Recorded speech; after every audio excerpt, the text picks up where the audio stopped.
Welcome back, traveler. Take a moment to settle in. Let your breath slow. Let your shoulders soften. Let the noise of the day begin to fall away. The world will still be waiting when we return. We are not here to tell you what to believe. We are here to explore what has been written, remembered, and passed down. Together, we examine wisdom traditions with curiosity, reflection, and an open mind. In our first journey, we opened the first door. We asked why human beings have always searched for hidden wisdom. We looked towards Greece, Egypt, mystery traditions, Hermetic writings, philosophy, and the modern world. We began to see that wisdom is not only something people collect, it is something people are changed by. Tonight, we take the next step. Because once we enter the archive, the first lesson is not to open every book at once. The first lesson is to learn how to read. The archive is not a trivia vault. It is not a place where we gather impressive names, ancient symbols, spiritual phrases just to decorate our mind. The archive asks something deeper from us. It asks not only, what do you know, but what is this knowledge doing to you? Is it making you more thoughtful, more humble, more careful, more honest, more awake? Or is it only giving you more words to repeat? Tonight, we explore the difference between information and wisdom. Chapter 1: The Flood of Knowing. We live in a time of endless knowing. A question appears in the mind, and within seconds, a screen can answer. Who was Hermes Trismegistus? What does the Fool card mean? What is alchemy? What does the Ouroboros symbolize? What did ancient Egyptians believe about the soul? What is shadow work? What is Hermeticism? What is the difference between magic, mysticism, religion, and philosophy? The answers arrive quickly. Articles, videos, podcasts, threads, short clips, quotes, summaries, scans, translations, AI explanations. One question becomes 10 more. One video becomes a playlist. One symbol becomes a rabbit hole. One old book becomes a whole universe. The modern seeker is surrounded by information. In many ways, this is a gift, a beautiful one. For much of human history, knowledge was hard to reach. A person might need access to a temple, a monastery, a teacher, a royal court, a university, or a rare library. A text might exist in only a few copies. A manuscript might be locked away. A teaching might be passed only through a small group. A language barrier could keep a person from understanding a whole world of thought. But now, so much has changed. Texts that once sat in distant collections can be viewed online. Translations can be compared. Old manuscripts can be photographed and shared. Lectures can be watched from anywhere. Digital archives can open doors that were once closed to almost everyone. A person can begin a serious search from their bedroom, their kitchen table, or the quiet glow of a phone at midnight. And now, with AI, the flood grows even stronger. AI can summarize a difficult text. It can compare two traditions. It can help organize notes. It can explain a strange word. It can help a beginner find a doorway into a subject that once felt impossible to enter. This can be useful, very useful, but it also creates a problem.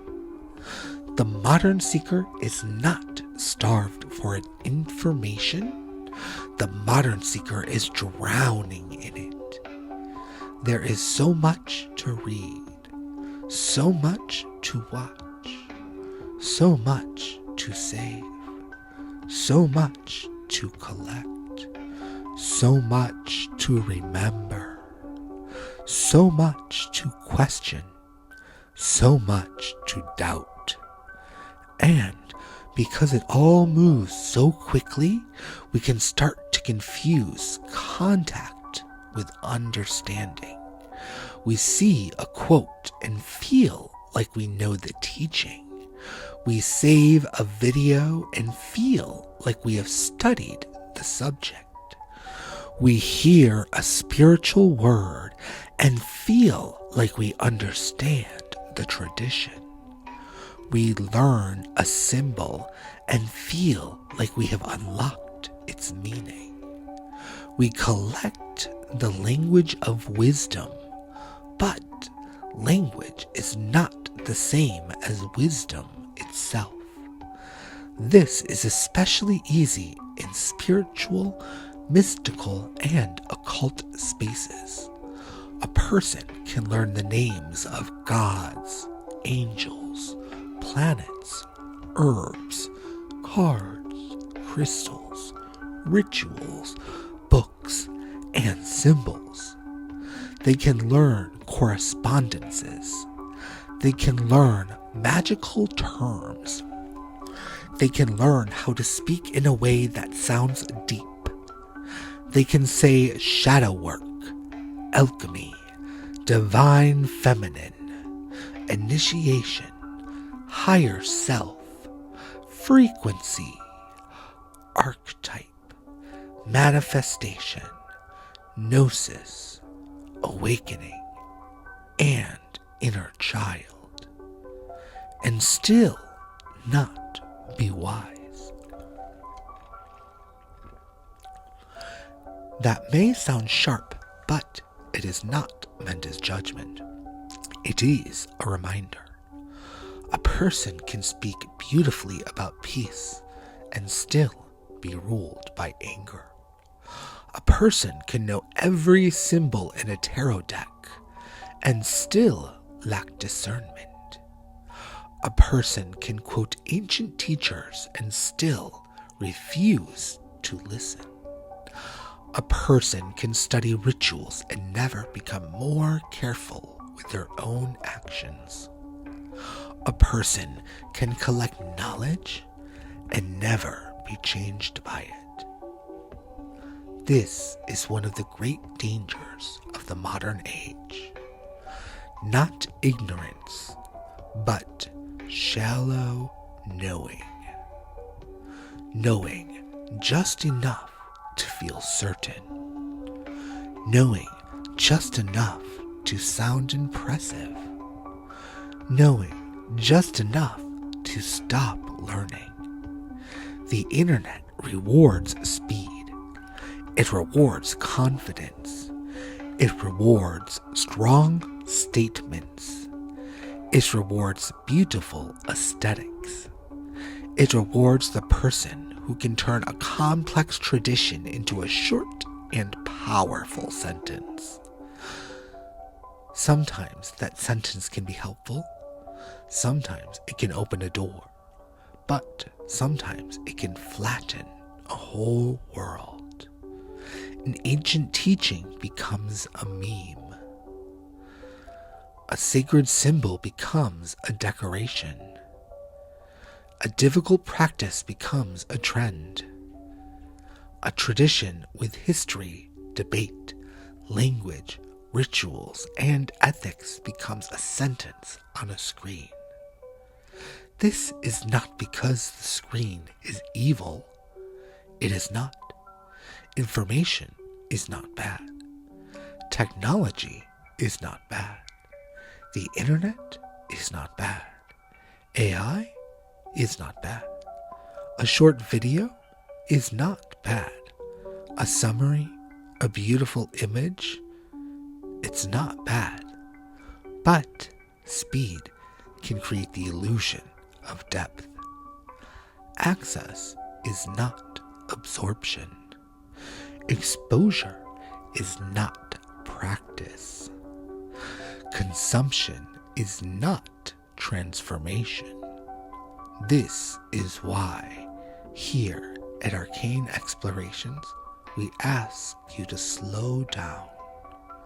Before we open every book at once, we first learn how to read. Before we collect every symbol, we ask what a symbol is. Before we claim wisdom, we ask what wisdom requires. Because the goal is not to sound like a seeker. The goal is to become one. Imagine standing in a vast library. Every shelf is full. Every book is open. Every page is calling to you. You could run from one book to the next. You could touch every corner. You could read a few lines from each one. You could leave with a list of titles and feel very proud of all you had seen. But would you have learned? Maybe a little. Would you have been changed? Maybe not. Now, imagine something different. You enter the same library. You choose one book. You sit. You read slowly. You pause when a sentence troubles you. You write a question in the margin. You return to the same page the next day. You notice one idea has begun to follow you into your life. It changes how you speak to someone, how you handle anger. It changes how you listen. It changes what you notice. That is the beginning of wisdom. Not because you gathered more, but because you allowed one thing to go deeper. The archive is not asking us to learn less. It is asking us to learn more truly.